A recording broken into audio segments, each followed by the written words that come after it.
Kings and queens, all my royals, welcome to my channel. If you're new here, you're in the right place. Please stay, subscribe, thumbs up the video if there's something that you see here that you like, and just sit back and chill with me for a mini video, which means it's going to be about 5 minutes or so, and it's just speaking on a short subject that I just want to talk on before doing a longer video.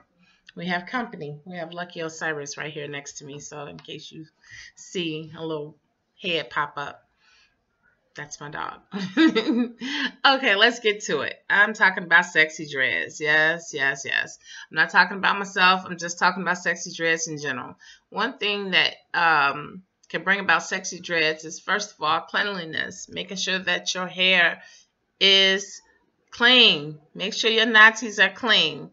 This is with natural hair, whatever you want to call your hair, dreads, Nattys, what have you. Okay, keeping it clean. Have to keep it clean, and here he comes. Not a lot of product in your hair.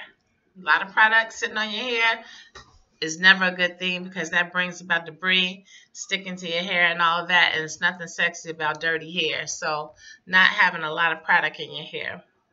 Using essential oils can also bring about a little sexiness to your hair, because of the scent that's emitted from, like, sometimes if you sweat a little bit, or just having essential oils, period. Essential oils are pretty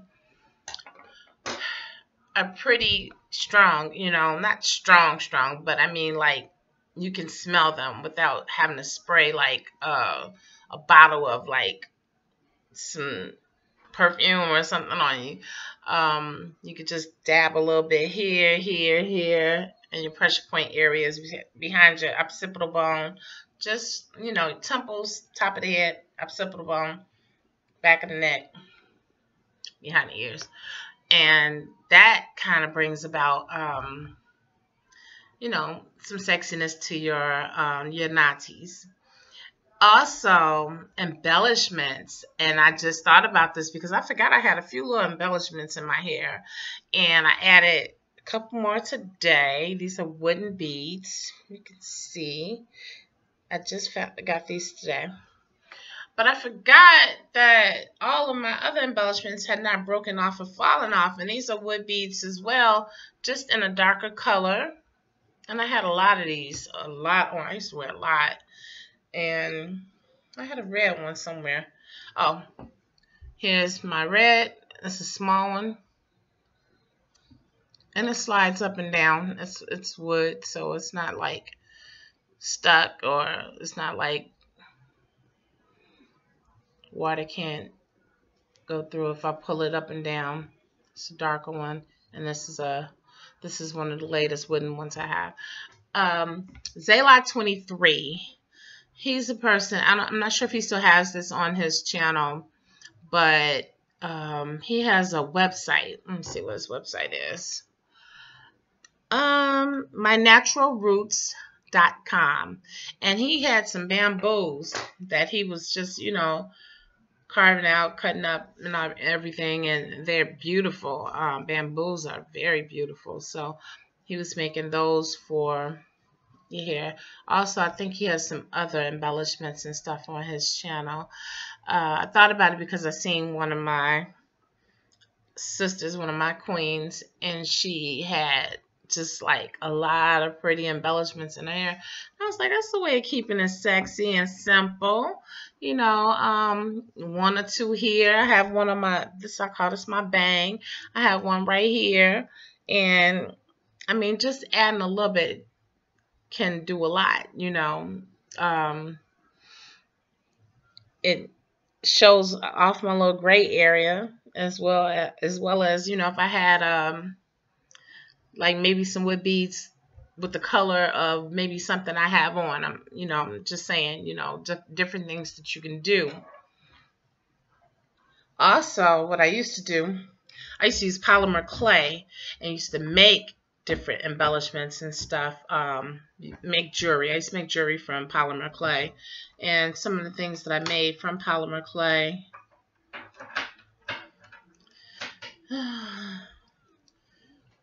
were beads like that,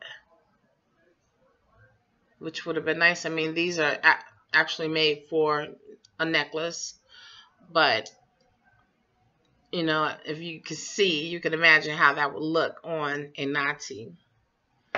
Other ones I've done are this. This is a bracelet, but if you look up close, I mean, it's like 3 different colors I used, 3 or 4 different colors I used.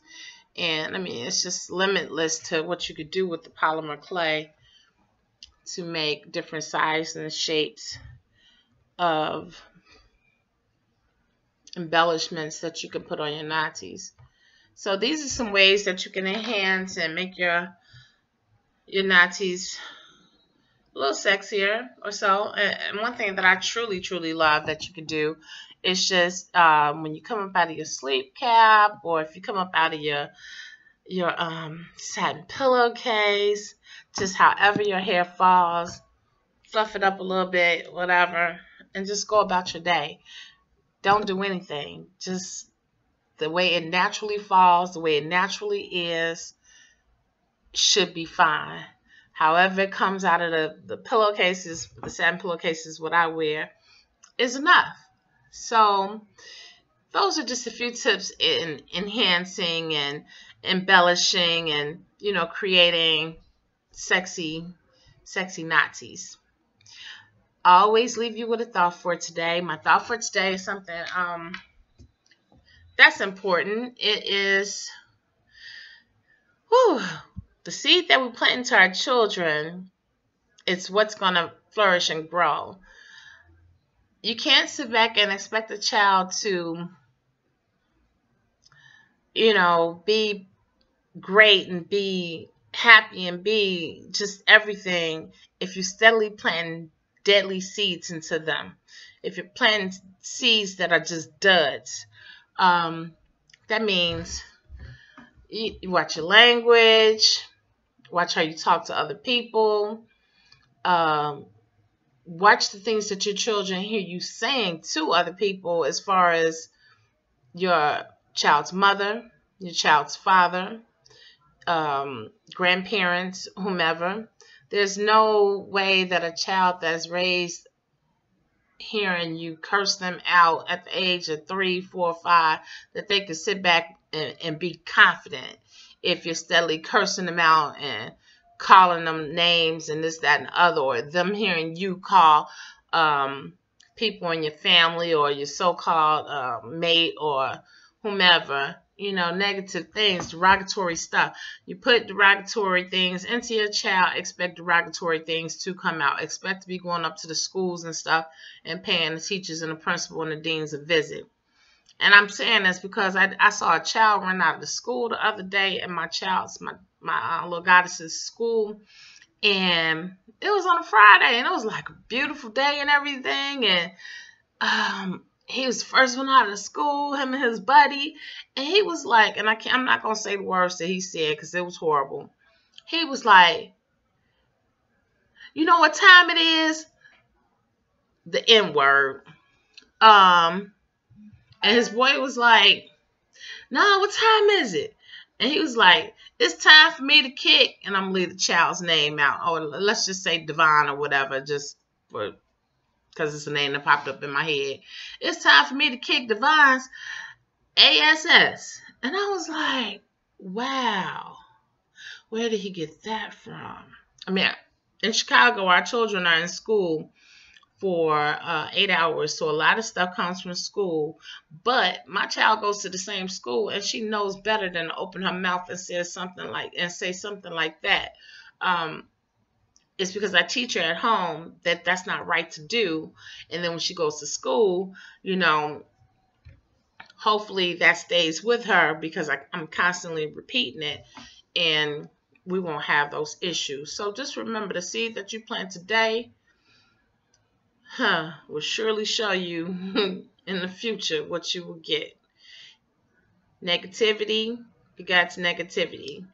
You know, our children don't need that. Our children are our future. And definitely remember that there's going to have to be somebody that takes care of you. And even if it's not your child, you know, maybe someone else's child. And if that child has been abused or talked to negligently, then, you know, be prepared to not being cared for in a great way. You know, be prepared for things to come out of their mouths that are not proper and not respectable.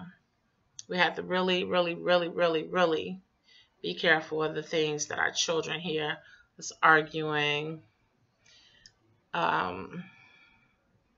Just anything negative. Just always try to plant a good seed. A good seed. It doesn't take a whole lot to sit back and recognize that there's a 3-year-old in the room. And if there's something real bad that you want to say, maybe you should take it downstairs inside the car in the garage somewhere where can't nobody hear you, if that's the way you want to go. Save our children, guys. Even if you don't have children, save the children. Blessings. And I'll see you in the next video.